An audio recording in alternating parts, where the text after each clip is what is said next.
You know who you call. Leave a message. Maybe they'll call you back. Then again, maybe they won't. We're having ourselves quite a little game of phone tag here. Ring, ring, ring. I usually get this guy's answering machine. I'll call you right back. If you're there, please pick up the phone. I really want to talk to you. I check my fucking messages every day when I come home from work. My answering machine, zero. I got a blinking light. All I have to do is pick up this phone right here, inform the cinema, and your plan's kaput. No, I ain't got no phone. I had to pull, because people calling all the time, and who needs the aggravation, right? Interruptions. How's it going, Dennis? And we're going to be talking about a filmmaker this special episode that you're a big fan of, Dennis, Michael Mann. We're going to be talking about his first film, Thief, and his latest film, Ferrari. I believe you're a big fan of Michael Mann, Dennis. Is he one of your favorite directors? What's the first thing that comes to mind when you think of him? Yeah, definitely. He's definitely my top five, I would say. I mean, that top five seems to get bigger all the time, but a word that I'd use to describe Mann would probably be professionalism. He's big into, looking into how people do things, whether that's like Thief or Ferrari, which you'll get into later, and what kind of, perfectionists do. Like, the worst thing in Mann's eyes is someone who's not professional. Get into that later. Yeah. Like, that goes for Thief and some of his other movies as well, but yeah, definitely. Yeah. He loves it recently. Yeah, that's true of a lot of his characters as well. Just going through his catalogue there, in preparation for the show, obviously we said Thief was his first theatrical movie, shall we say, because I think he did another one called The Jericho Mile or something like that for TV. He's done Heat, Last of the Mohicans, and the movie that he was remade from, which was LA Takedown, which you told me about recently, and The Insider. But he hasn't churned out, we'll say, at the level of someone like Scorsese or Christopher Nolan over the decades. He really picks these projects, doesn't he? Oh, yeah, for sure. I mean, like you said there's a lot of TV stuff in as well. And he was executive producer on things like Miami Vice and Crime Story, which, again, have connections to Thief in a different way. So he's always busy with different projects. But like you mentioned there, you went through his filmography. If we cover 2 Mann films in this podcast, that's basically coming up to 20 or 15% of his filmography, So that'll tell you, since 1981 and 40-something years, he's only had 12. So it's kind of an event when he brings out a new film, and that's in that sense, because it's not that common. So he does put work in, and he properly researches things, again, as we'll see later, just in terms of what characters do, what they have to do, what they're supposed to be good at.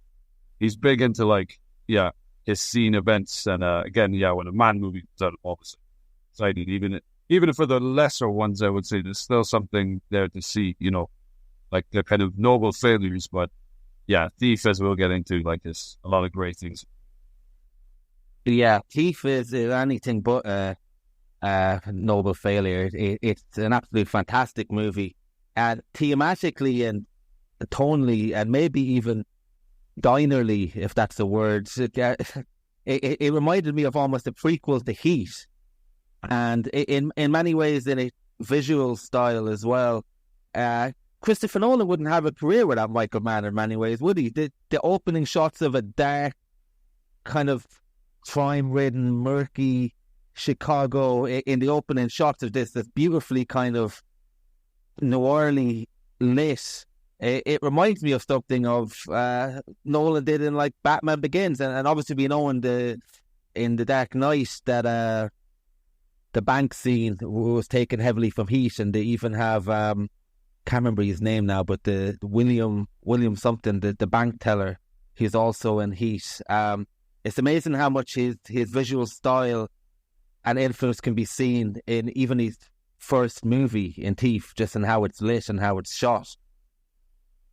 Yeah, absolutely. You see it from the get-go, like you said, even the fact that it opens as characters getting into the heist. There's no, let's say, slick cat and mouse style Thief thing going on here where he's in and out without silence. This is a Michael Mann's movie all the way, Mann's type of character is just a proper noisy safecracker. I mean, the drill is going full blast, and it's if anybody walked in when he's doing all of this, they just know right away what he's up to. He's just that way all the way, isn't he? As a character as well, just he says what he means and he means what he says, and he doesn't mince his words. I think there's not one moment in the script where he doesn't mince his word or tell a lie to get out of a situation. He just tells it straight all the way through. And like beginning, and even before he starts speaking, like you said, with the shots and how it is and kind of solitary.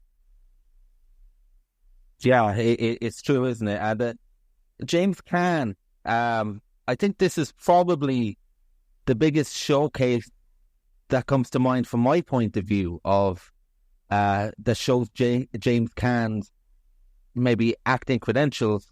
He's kind of, and I was talking to another friend about this the other day, he's kind of somewhere between a character actor and a leading man. And we see him in things like, of course, Godfather as Sonny. That's probably where he's most famous from. And there's people who know him from Misery. And a lot of people know him from Elf as well.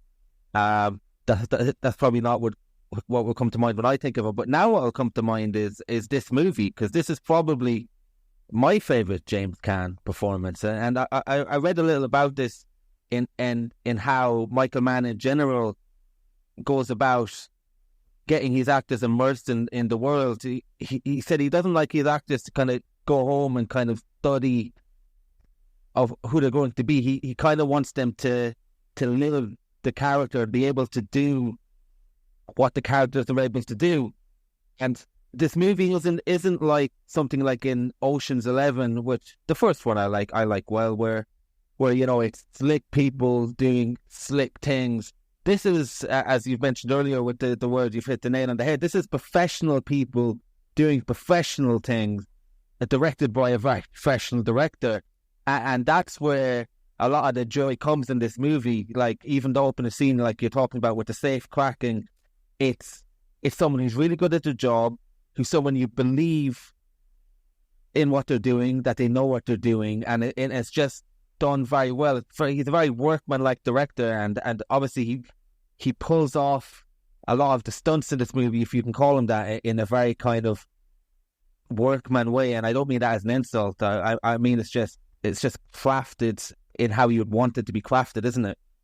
Yeah, absolutely. Couldn't agree with you more there, the way that you summed that up. And you mentioned the workman-like thing. I think that also ties into the realism. And, I'll get to later as well about some of the supporting characters who kind of recur, let's say, through his filmography as well, and why he uses them specifically. But for that case, like you mentioned Ocean's 11 there, I mean, yeah, it's very slick and well made, but not for 1 minute, I would say, we would not think that you're watching a movie. Whereas here, there are times with the dialogue, you feel like you're watching real people because of the way they act, because of the things that they do, their schedules, everything else. That's a big difference, like, as heist films go. Like, there couldn't be more.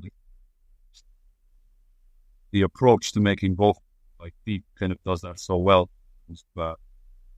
Mann's research and how he captures the city, and how Caan is kind of connected as well to all of that. And, after he does that bank heist and everything, you get to see him in his everyday life outside of, the things that he does. Runs through Chicago as well to make it seem like he's a guy on the straight, because he has to be careful. And I think all of that's really well captured and set up quickly. We'll go back to the dialogue, I'm sure, as well, but none of that is wasted, because even the minor characters who just have 1 or 2 scenes are used really well. It's one of those films that even, like, let's say, 2-hour mark, it could be the way they set things up. Yeah. Just to talk about Jeff Caan, obviously he's probably not on the level of De Niro or Pacino, but how do you feel about him and in general as an actor? And in this movie, did it change your opinion about him, or did it cement how you felt about him as an actor? Yeah, I think I've always you mentioned that Godfather is what he'd be remembered for, and again said he's probably the third lead, not behind Brando Pacino. So even then, it is kind of a worthy ensemble piece and everything else. But this is I think he said it himself, it's his favorite performance, especially some of the kind of the quieter moments are some of his favorite scenes that he's shot, because again, he is the star, no questions asked, and a proper kind of leading man's performance as well, gripping all the way through. And yeah, you said even in the later films, he's still quite compelling when he shows up on screen. And Way of the Gun is another one from much, like a great character actor. Just he's always a solid presence. So him being in things makes it kind of much more believable. Yeah, he's got quite a varied filmography as well. But like you mentioned, in Thief, it's as much as about being able to buy that this person is professionally able to do all these things, as it is, you have to buy the conviction of these characters' wants and beliefs and needs and what they're driving towards in their life. And again, I don't mean this disparagingly, and obviously Michael Mann has worked in TV as well. I think it's very easy to make this feel like a TV episode of CSI or something like that if it's done wrongly, because on the surface it's not over dramatic, it's not that kind of slick cinematic vibe that we're used to as well. The joy I have in these movies is the convictions of the characters and what they're doing. For instance, there's a pivotal scene in this movie.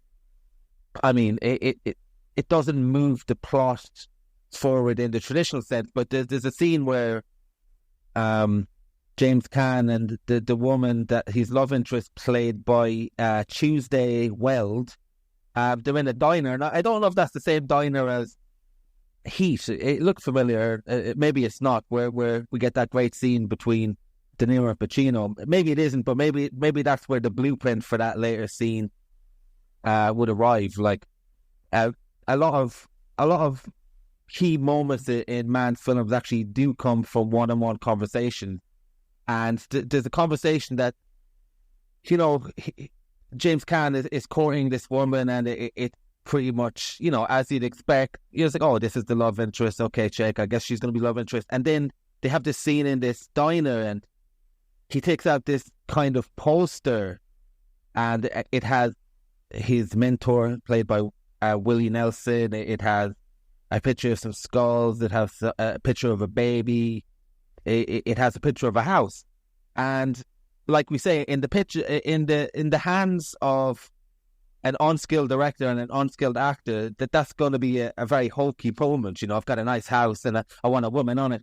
But in this, you totally buy that because this character went to prison, his motivation for doing this kind of heists and things, like, he is not where he wants to be in life because he's lost a lot of time, and he wants to push forward and really drive to where he thinks he should be at this stage. And he's pushing for this love interest because she fits what he thinks is a love interest. He's pushing for this house because he thinks this is where he should be. He's pushing for all these things, and that one scene makes you stop questioning every other thing that you might question in the movie, because everything that we see happening afterwards and everything we kind of see happen before that, it just rotates around that scene, and it sums up everyone's actions and motivation. It's brilliant. Yeah, absolutely. Yeah, I think you mentioned, even as it's one of his favorite films to have been in, I think that's one of his favorite scenes as well. You see, so well written, and the realism comes in. People speak, not being dramatic or anything, actually setting, you know, the precipice for who they are, what they do, what they want. Sets the character so well. And it's like, this guy is as straight edge as it gets, you know, in terms of what he wants to do and what he wants to lay out. And yeah, you mentioned Willie Nelson as well as his mentor, which is actually a really good performance for him. It's almost like he's not in enough. And yeah, he only has like 2 or 3 short scenes, but it's enough to show you like the history between. He doesn't need to over-exaggerate and say, this is the guy who taught me everything I know, kind of. Because it's done in a good way to say that, you know, he does it by saying so little. That again, yeah, Willie Nelson's just on a list of one of those, again, country stars who happens to be really good. Like, he's 90-something now. In this, he looks way older than what you had. One of those guys, yeah, more looking 70, but yeah, old man forever. But yeah, he's really good in the kind of a small role as well. As is Tuesday Well, I have to say, yeah, she's really good at it. Yeah. It could be just an underwritten role, but again, she's with him all the way, and she wants what's going on, and they kind of treat it like a proper relationship from that point on. Right. There's a lot of really good supporting roles in this movie, actually. You mentioned Willie Nelson. I didn't even know it was Willie Nelson, maybe because I thought if he looked that old in 1981, whoever that actor is should be fucking dead.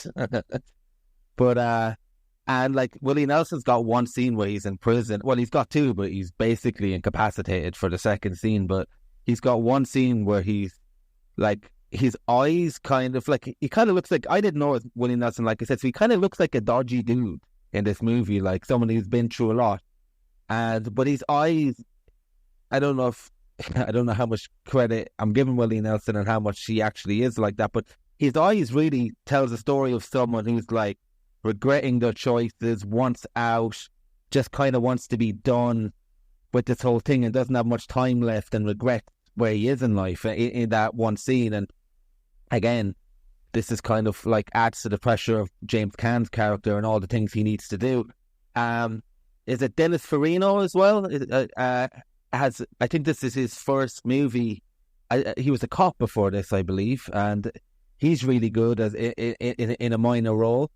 And there's a few people. The guy that the thief, the real life thief that James Caan plays, who he's based on, is also like the corrupt police officer in this movie, I think. So there's a lot of technical advisors, if you will, that actually get roles in this movie that kind of really add to it in a nice way.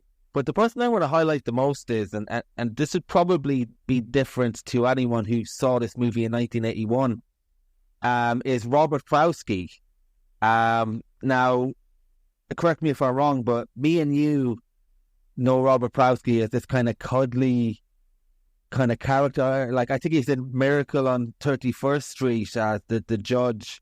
I can't remember what else he's in, but I know. I think, yeah. Oh, yeah, he's in Mrs. Doubtfire as well. Yeah. So I know him as like, cuddly Prowski. But obviously I'm going to this movie in reverse. And this is why I like going backwards sometimes. So when I see him, obviously to begin with, we're all thinking this guy is trouble. But I don't know if it's because he's Robert Prowski or because the character just pivots this line between I'm your friend, or maybe it's because when it's time for him to turn nasty, he turns really nasty. It kind of really shocked me that he was capable of that turn, because, you know, to begin with, he's trying to embed himself in James Caan's life, like get a cut of his action. And again, you might think, why is James Caan's character, why does he need to do that? And it's like, well, he wants to be where he is quicker in his house. He wants these different things. And there's a scene where he wants to adopt a kid, and you know, the Robert Prowski character, he says, I can get you a kid, come to me for everything. And he's like, it's all about family, and you know, we can look after each other. He kind of sold me in that scene where I'm thinking, maybe he isn't so bad, because there's a few kind of things in this movie I expected to happen, like Willie Nelson getting broken out of prison. There was a few side avenues that this film I thought it would go on that it didn't. So I kind of felt the same with Robert Prowski. It's like, maybe it's not going to go that way. And then when he has that brilliant scene where he's like, I fucking own you, and like he's like, I read you and I'm going to work you into the ground, like that great kind of turn. It's shocking. And I was talking to somebody else about this as well, and they said that it wasn't that they didn't see it coming, that they were just so shocked at how much he could ratchet it up. Like, how did you feel about that character and Robert Prowski as an actor? Yeah, definitely. Again, it goes back to the no time being wasted in setting up characters and everything else. Because, yeah, I think even then, I don't know any of Robert Prowski's stuff before, like, let's say 1981. Obviously, same as you, I know it from the 90s, and again, the cuddly kind of round shape thing going on that he has, like, the material. But yeah, he was really like at first trying to be fatherly. He's even like saying, I'm your father, I can get anything you want. So he used that kind of grandfatherly thing, like almost like an Irish uncle, isn't it? Like, you will kind of thing, like on him. Yeah. At the end of the day, it is the mob. So you kind of know that there's something coming. But when the change comes, like you mentioned, like they're more or less cutting ties with Cat, saying, okay, you can steal for us. And, you know, he gives that a motivation why, and he's like, go after your family. I know everything about you. I've given you everything. Yeah, that comes very fast, and it's sold well because it just, seems natural, it seems organic. And again, there's no kind of predictability to it. It just, he turns like the way that he would because he's running the mob. Again, yeah, it's a great performance for him because he does that balancing that you see from all classic kind of mobster guys, all the way from Goodfellas to everything else. And yeah, so like I think he just sells it so well. And yeah, going back to his henchman as well, the same thing that he said, Dennis Farina, ex-Chicago cop, and Mann brought him on for like technical stuff, and the same with John Santucci. So it's interesting, you know, as a director, he's playing around with reversing the roles because Santucci, like you mentioned, is kind of the greaseball, slimy cop who's saying, like, you know, he's following Frank all over town and watching him and saying, you owe us money if anything happens. And he's basically corrupt, but he's not really, we're not sure how much he is with the mob either. The interesting symmetry between that is that Farina actually arrested Santucci in real life. So like that's an extra dimension, yeah, being that he was like a Chicago cop and Santucci was a Chicago criminal. And they both recur in a lot of Michael Mann stuff. They're both in an episode of Miami Vice playing mobsters who also don't particularly like each other. And yeah, so again, the realism comes into that, like using actual people who've been there. And the fact that he changed their roles around and Farina as the mobster and cop, I think, yeah, again, really great stuff from me there. And just the mob are all convincing. Even look like the characters who had less lines just looked the part. They looked like a unit that have get along. Yeah. No wasted business type situation. So the thread is always there when it's not. Yeah.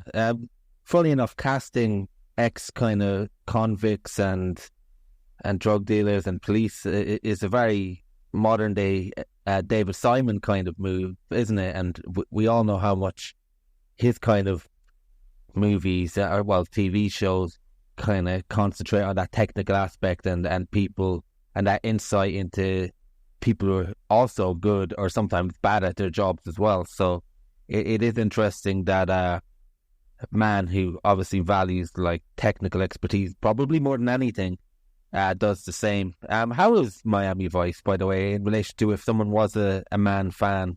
Is it something that you can see his influence stamped onto? Is it worth actually watching that if you're a fan of his?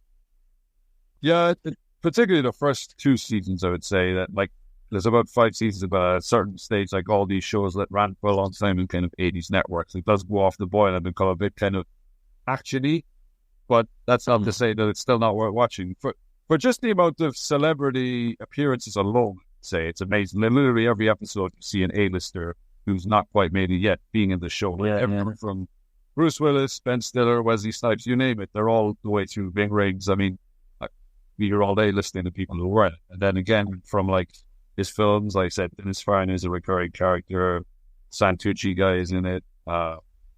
Yeah, so definitely the early season we're watching in that sense. I mean, it's still a TV show, and it wouldn't be quite where the 90s noughties brought TV, but again, because Mann's involved, you kind of see the professionalism coming in, sure, in terms of the budget and screening quality, but he only directed a handful of episodes in that compared to everything else. He was more of the executive producer, but you can definitely see his style running off of it. Yeah. And it's from the same decade, too. There's definitely a lot of crossover. That's it. Yeah. Yeah, so we're getting into a bit more spoiler territory with Thief now. Obviously, a James Caan character is very, I wouldn't call him an anarchist, but he certainly does his own thing and doesn't want to fit into any kind of system in this movie.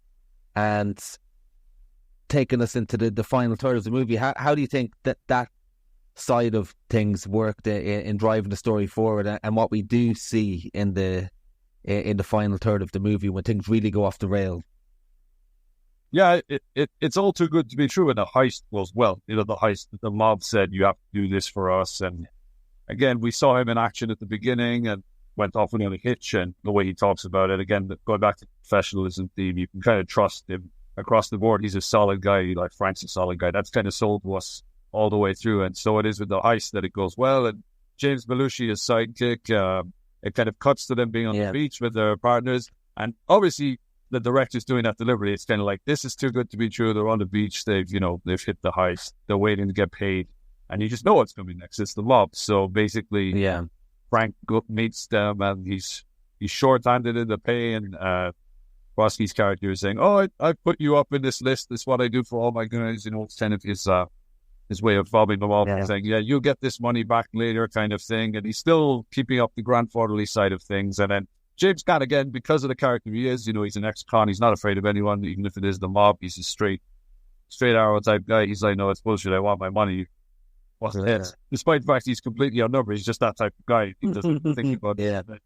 The mob are like, "Well, you're in trouble," and it's clear as soon as he storms out the door and everything else that like the bad thing is going to happen, and it does. Sure enough, they come to one of his fronts, the car place, the car studio, whatever it is, and they've already captured James Belushi after beating 7 shades of shit out of him, and he's trying to warn Frank, and then he gets himself shotgunned across the. Here's a terrible end, actually, James Belushi, for a guy who's just like sidekick, and he gets shotgunned across the car park first of all, and then the next thing after they've beaten up Frank, and again Frank gets beatings from the mob and the cops, and he just gets on with it. He doesn't even complain. He just rolls up the next day. But after getting a beating, and James Belushi's character, of course, is already dead. Robert Prosky and the mob are standing around saying that he's going to, like you mentioned earlier, work for them for free and work until he can't work anymore and gets busted. So they give him a kind of an ultimatum with no choice kind of thing. And while they're doing that, they're standing by some acid vats, and they drop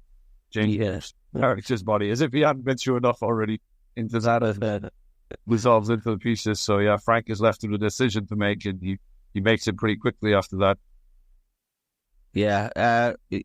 What's really interesting, a few things actually.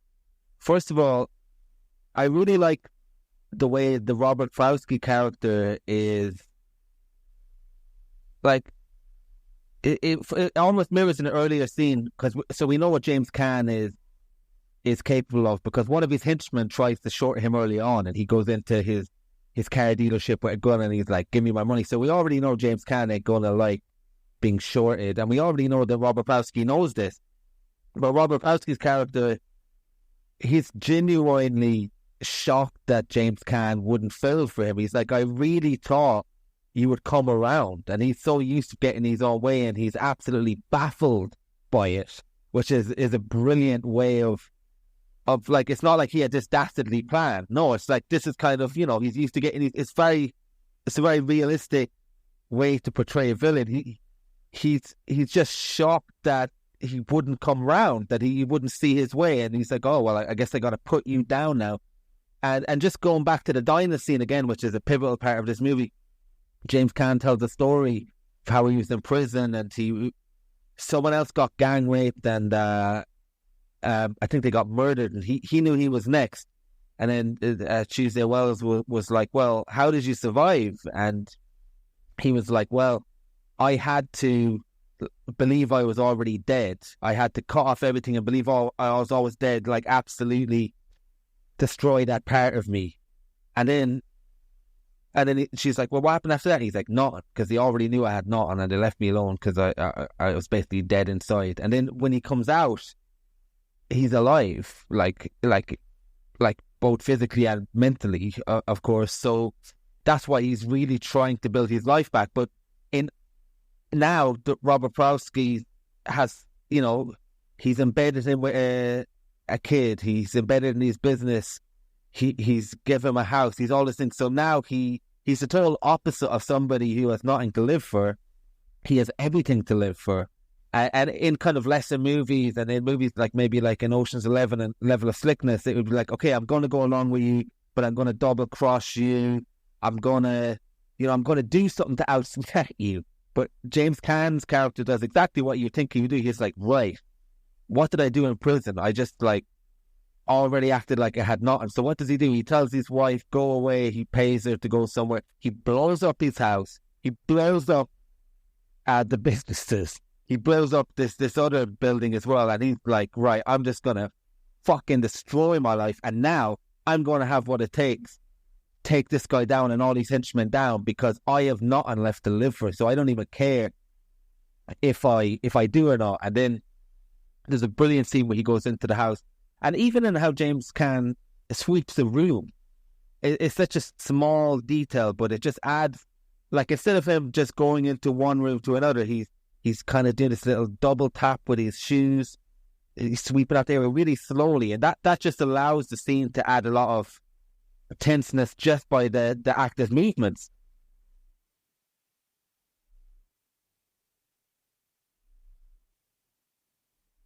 And then we get this scene where James Caan comes into Robert Prowski's house, and he just has this ultimate showdown, having basically torched his life with, literally fire and brimstone.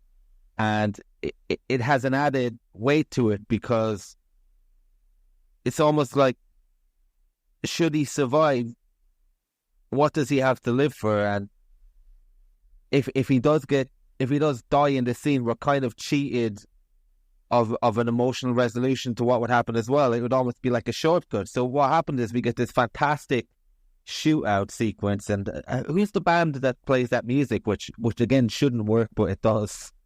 Do you know the band? Yeah, it's Tangerine Dream, electronic kind of synth. They did a lot of soundtracks, actually. They did his next film as well, The Keep, and they did remember Near Dark, Catherine Bigelow's vampire movie that is most prominent in that. Yeah. That's what I remember them for. So kind of like European electronic score. Like you said, it shouldn't work, and in some ways it might make certain parts of the film dated, but actually it does sync up with it quite well. Yeah, and I just imagine, because sometimes I watch these older movies with my partner.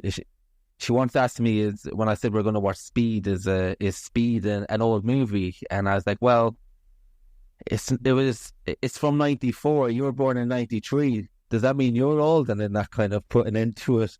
But it is true, when people are watching these movies that we grew up on from the 90s anyway, a lot of these things are dated. So when I watch something from the 1980s, it's basically just at the end of the 70s. This one is 1981. I'm not from that time period, so if something is dated, I'm going to see it.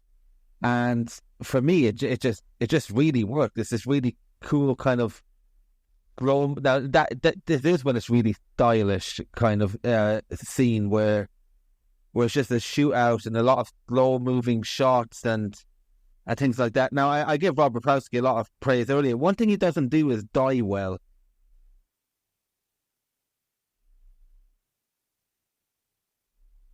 Yeah, that's where the overacting comes in, right, for sure. He gets shot about 3 different times, and then like the last time, I assume it's a headshot, but he still manages to cry. So they might. He just wanted to have his cake and eat it too in that scene, I think. And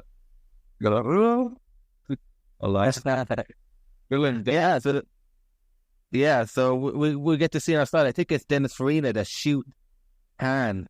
And this is where the slow-mo really works well, because we see him check himself, check his body, but time is kind of really slowed down. Not in a John Woo sense, but in a kind of very 90s walking away from an explosion kind of level of speed, if people know what I mean by that. And then we see him kind of check his wound. It's like, oh, I think he's had a bulletproof vest on, or at least maybe it missed him. And then the movie just ends with him walking off. And it's got us wondering where does he go from there, because he's destroyed everything. What kind of man is he now?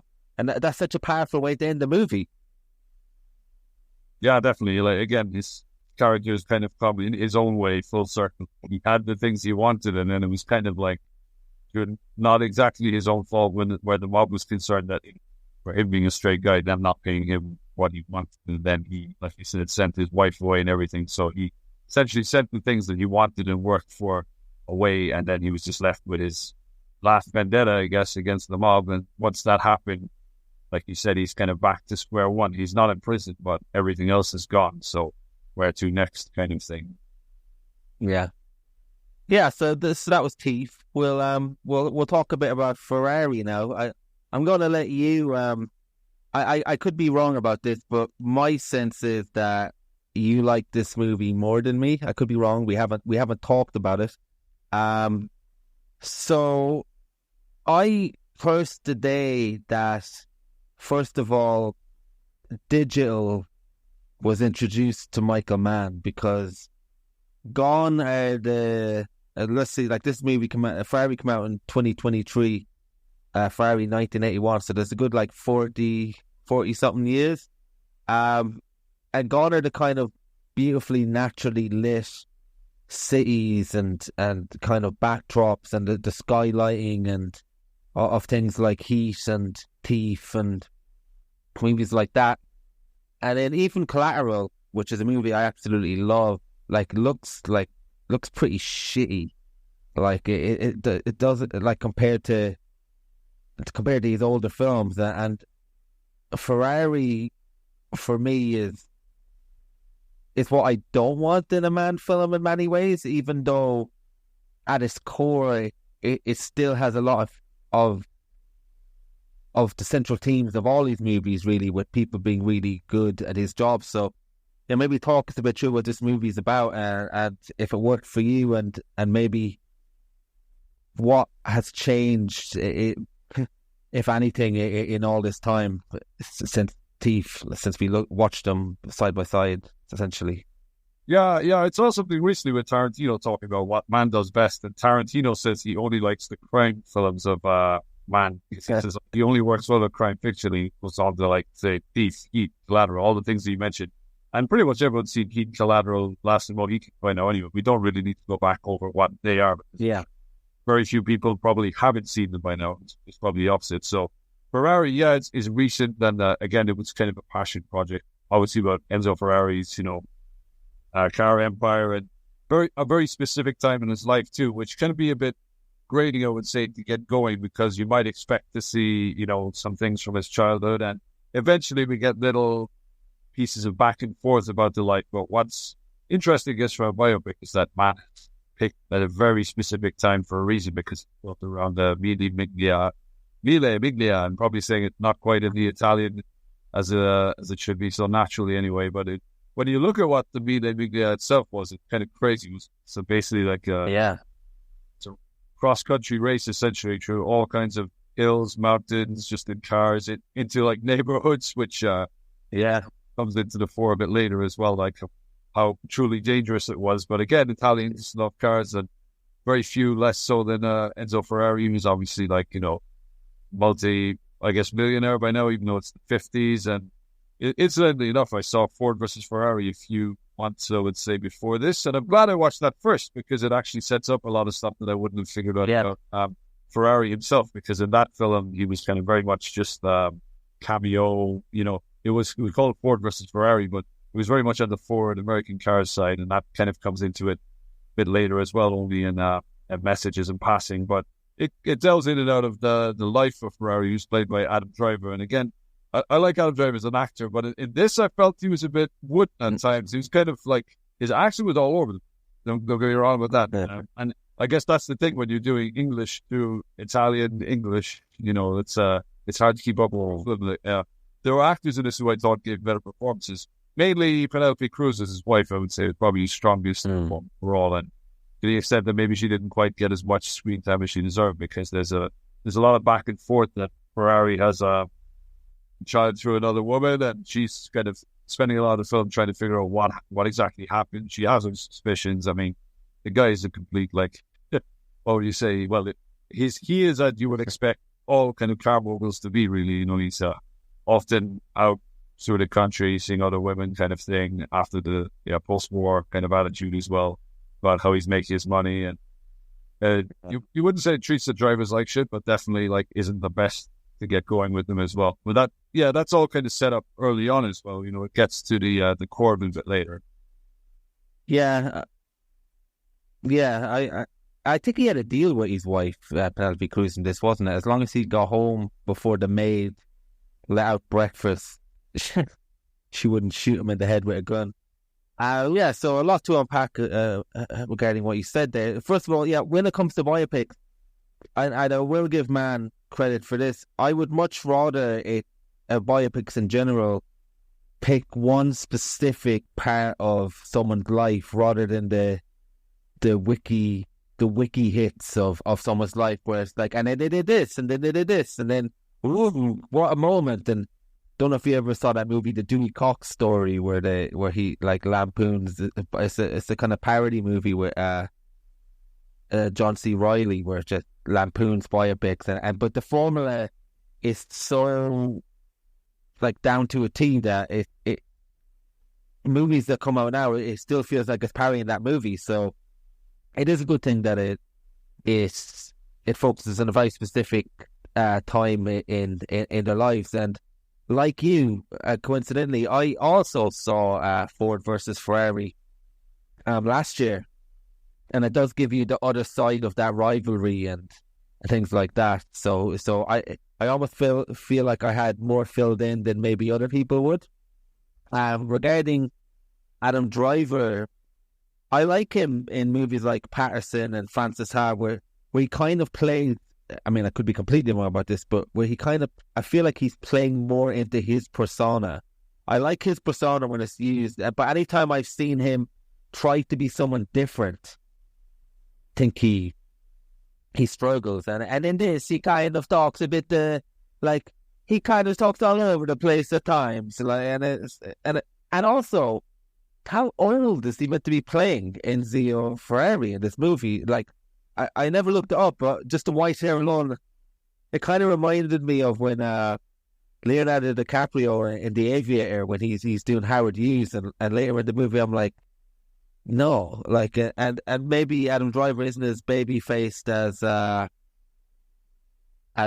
DiCaprio was with The Aviator, but I think the role is completely beyond him in this, and he is very wooden, and not wooden that he's meant to be, in a way that someone who's repressed his emotions in order to kind of do this job, which is where the stuff that Mann is attracted to comes into this movie. But he's wooden in a way that makes you uninterested and makes you feel maybe there isn't much depth behind what the film was trying to do, which in a way is similar to a lot of Mann movies. Seemed to have a difficult production as well, for what I know. It took a lot. I mean, like we mentioned, Mann doesn't have a lot of films compared to, like, say, Scorsese. Eastwood would probably catch up on a Mann film in 2 years. But like it had a troubled production for what I know, and you could tell that with some of the effects as well. They're less than practical. Yeah, you mentioned with the way it was shot, like the digital side of it not being quite. There are moments where it looks good, and then there are moments where it looks completely out of place. And if it was kind of like, if it looked a certain way all the way through and it wasn't particularly good, you'd actually get on with it. Absolutely. It's the problem is when they're trying to kind of put it together like a jigsaw with the back and forth. Absolutely. Really, really grating, and you're like, what's going on with this? And even like some of the big later on, because they're doing that in between digital and practical effects, you're kind of looking and going, what the hell happened there? Almost catching up at times. So that didn't help. And it was a box office bomb as well. I mean, it shouldn't have been a difficult film to market. I mean, you could get, like, you just push on the Michael Mann PR a bit, the director of Heat, whatever, and then there's the car segment as well. I mean, Ford versus Ferrari came out just before COVID, I think, so it was a big hit. And again, it was well marketed. Everyone kind of knew it was out. So, yeah, all of that kind of didn't help, but it kind of stems into the storytelling a bit as well, like in the back and forth. And it's never quite clear. And if you didn't know the story about where exactly it was going, you'd probably be lost as well in terms of like what it actually builds up to, which is like the Mille Miglia and why that was actually stopped, from the cross-country racing that we mentioned being so dangerous. Because Adam Driver's character is just kind of going all over, talking to the drivers, and they stop and do the pit stops and everything else. So you can tell that it's actually going somewhere, and when it does get there, it's kind of less than satisfying, I would say, for that reason. So, like, there are certain things that are done well here. I would say, like, a lot of the race sequences themselves at time, they are exciting, and some of the drivers. Actually, I found, like, despite that they're minor characters, I felt some of their actual journeys were quite interesting about what they were doing and why they were doing it.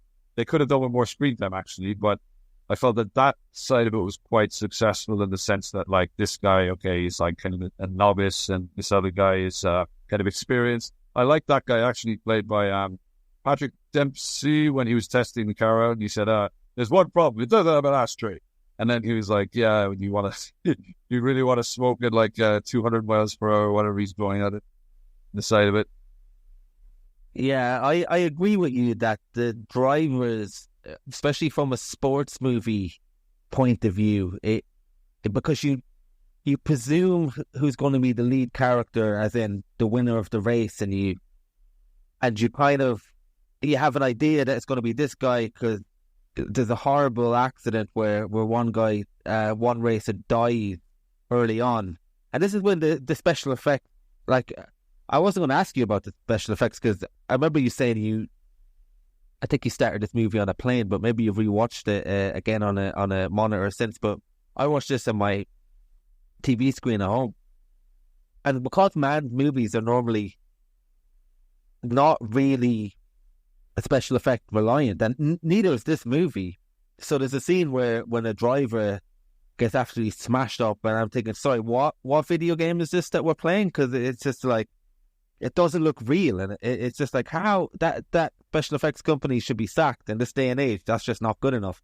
But with the drivers, like, I was, Patrick Dempsey is actually quite good in this as well. Because I had to look up, I was like, this Italian, this young Italian actor looks quite familiar. And I was like, is that Patrick Dempsey? And then I looked up, I was like, it is Patrick Dempsey. I'm like, okay, he's done a good performance. And Jack O'Connell as well. And I don't know who the hotshot Italian driver is meant to be, but it ties into the film's central theme as well, that Enzo Ferrari friends died in this horrible, I think it might have been that race or a different race quite a few years ago, and he went back to work the Monday after. So it's very similar to James Caan's character of, in order to function in what I do, I need to leave my humanity behind. So it's something that Michael Mann is still very much interested in his movies. So, and it isn't delivered very well by Adam Driver, as we've discussed. But so maybe the idea is that it's not so much who is going to win this race, because the drivers are disposable. What really matters is the Enzo Ferrari drive, both literally and figuratively, and its vision of this powerful engine, and this, again, which doesn't go into it as well as something like Ford versus Ferrari either. It obviously it's a biopic, so it's focusing on the man, but it didn't really focus on what made him great in any way. It really, you don't really get, you kind of grasp at a flaw that allowed him to do great things, I guess, if you want to look at it that way. But I was struggling to grasp with why Mann was obsessed with this version of why this story needed to be told, I suppose, at this very particular time. I guess I struggled with connecting with this story. What about you? Yeah, and to go back to Ford vs. Ferrari, it's kind of hard not to compare them. I think he was a producer on it as well, so that makes it even more interesting. It's kind of like maybe at one stage both projects should have been together or something along those lines, because Ferrari itself was very delayed. So there might be something there that I haven't looked up directly, but knowing Mann, maybe, because like, why produce something that's so similar if it was supposedly a competitive film, and then have Ferrari a couple of years down the line as well? So there's something in that, definitely. And then, because like you mentioned, Ford vs. Ferrari, just across the board is a much stronger film, pretty much every department. And it's by James Mangold, who usually I wouldn't put up against Michael Mann, but in this case, like, you could think that one was swapped over with the other. Mangold's a pretty good director, but yeah, I wouldn't classify him as like the Michael Mann level. And that, like, he managed to get all the race scenes and everything else kind of acted within the story, telling it more specifically. Again, why was he attracted to the project in general? The fact that he's with that as well. Maybe it's the character of Ferrari, again, the professionalism, like you mentioned. It's a very flawed character, to say the least, in how he is and how he treats people and like even the drivers. But I guess his end goal again is to be a winner, to be the best, to have all his drivers win, at the same time to have the team win. You know, it goes back to that ethos. That's definitely something that links it from Thief, his first film, to now. And they always say that the biggest villain in any of Mann's films is Wayne Grove from Heat, because the reason is that he's unprofessional. He's like a rat.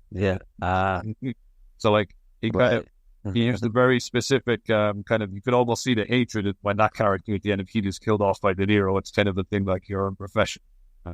Again, back to Mann's point about like Ferrari, it's kind of the same thing as like all of these things. The life stuff is on the side. As long as we win, that's all that matters. And then of course builds up to the tragedy kind of towards the end on the side of that as well, like in the surface, why he's just so driven to win at the cost and everything else. Yeah. Well, that moment should have been, and to an extent is really affecting, but like we talk about, not to hack on about this again, but we talk about Mann's like level of professional, but the effects really aren't professional in this movie, ironically. And there's a scene when this race is really meant to tie it together like that. His cars, getting into spoilers, Patrick Dempsey's character wins, which was a shock in itself because you don't know who's going to win. And it should be a great moment, but it's not, because it's been this terrible accident where all these people have died because one of his cars, like, hideously, like, just goes through them, and this driver absolutely gets impaled. But when we see it at the start, it just flies up, bounces off these telephone wires or these electric wires, and just flies in. And that whole part it's shockingly bad, let's be honest.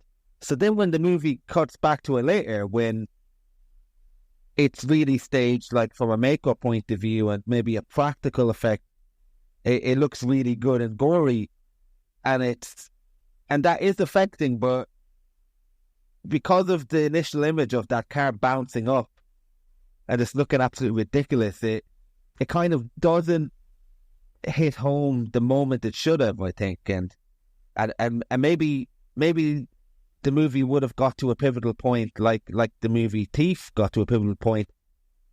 Maybe it would have worked better if it wasn't just so shoddily done with those effects. Yeah, it's very crash test dummies, and like you said, like that's when the car kind of connects, and the bit that you referenced there, the car basically goes over a kind of a lump or some sort of thing, some gap in the road anyway, to flip it from side to side. That's really bad. Like, the kind of effects that I would compare that to would almost be from, like, the early 2000s, when the shoddy kind of second-rate blockbusters. Like, you're talking about, like, Aliens vs. Predator. There's that Colin Farrell movie that was really SWAT one. Yeah, there's like a helicopter crash. It reminds me of that. It's that kind of, these really bad CGI kind of thing.